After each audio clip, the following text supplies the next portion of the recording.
Hi guys, I'm Zoisk, and for today's video we're going to do part 2 of the Magyar illustration. For this part of the illustration, I focused more on the forms and a little bit of rendering of the materials, and I did some changes along the way. As you can see at the start of the video, I duplicated my thumbnail to keep it as reference to remind myself of the general idea I want to go for, and the other copy I increased the size and merged the layers of Magyar and the background, because something I learned before was that it was more satisfying to work on a few layers than a ton of layers, and that definitely made things very efficient, and it gave me a lot of confidence in making my illustrations. So next, as you can see, I'm using a lot of lasso tool, which was a skill I was missing before. Initially, when I made illustrations, most of my edges were very soft, which didn't give the clarity my illustrations needed. So this time, I'm using it way more often than not to give my illustration the sense of clarity and structure it needs, especially for the forms. Okay, right now I'm working on the helmet of Magyar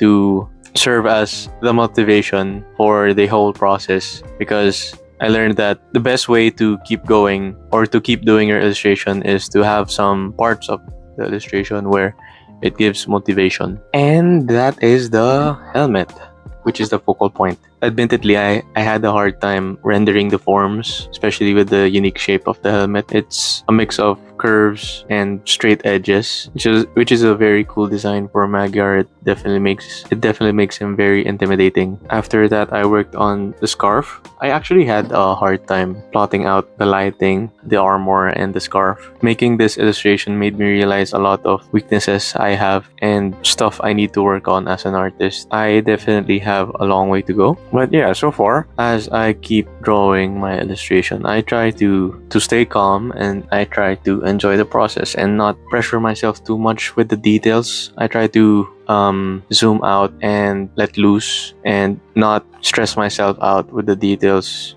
Just get the overall feel of each part of the drawing. After working on the scarf, I moved on to the chest plate.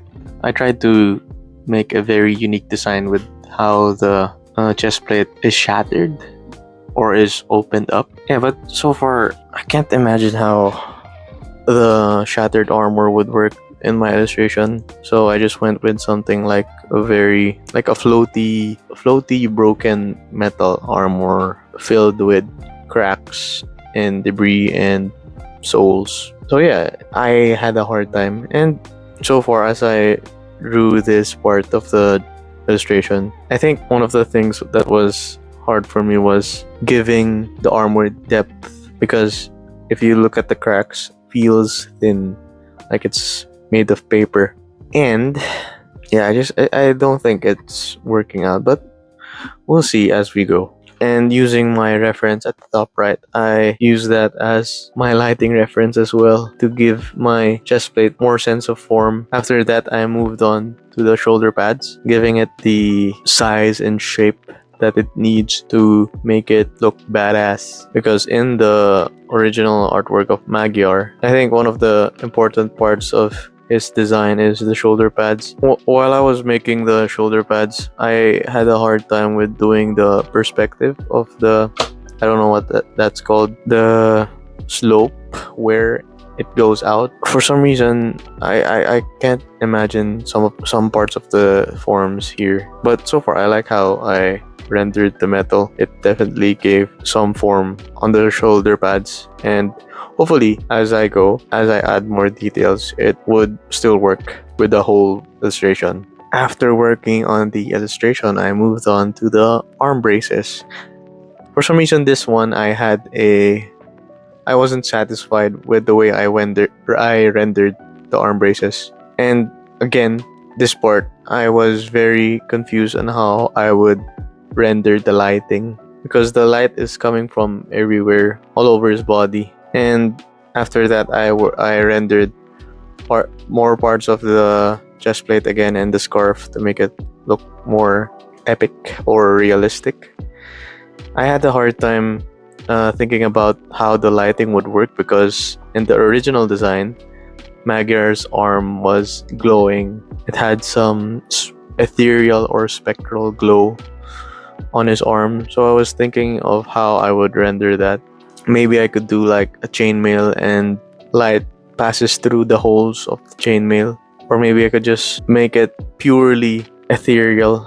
I'm still thinking how I would design Magyar's arm. But yeah, so far let's keep it close to the original, which is ethereal. Okay, after that, I wasn't sure about the design of my chest plate, so I decided to copy a bit of the design of my reference. Maybe it would help make my armor design more realistic. And as I drew my chest plate, I tried to add some details or some guidelines of the details to know where I'm trying to go. After that, I worked on the spear that is pierced through his body. Actually, I wasn't really satisfied with this one. I don't know how I'm going to make this work. And after that, I duplicated the cracks and changed the colors a bit to make it to get the feel I was talking about earlier, to get the armor's depth.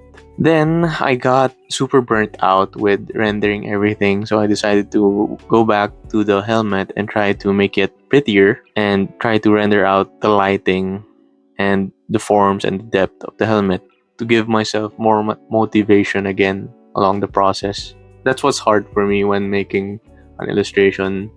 I used to draw things very quickly. Initially, I thought I was just a very fast artist, but then I realized I was just trying to escape the feeling of losing motivation, of spending hours on my artwork. And that definitely caused me to lack some skills in illustration.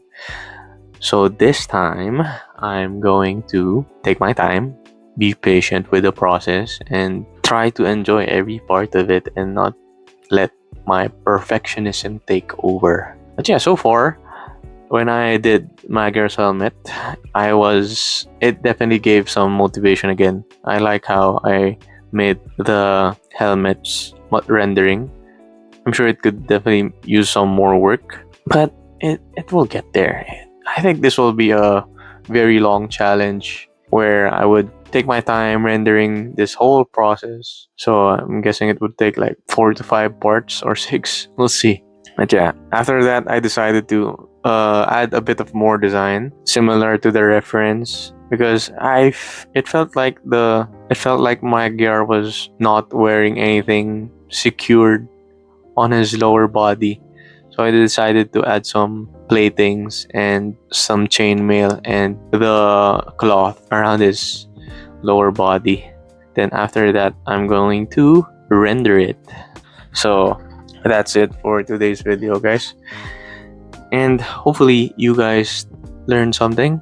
Thank you guys for watching and see you guys in the next video. Bye bye.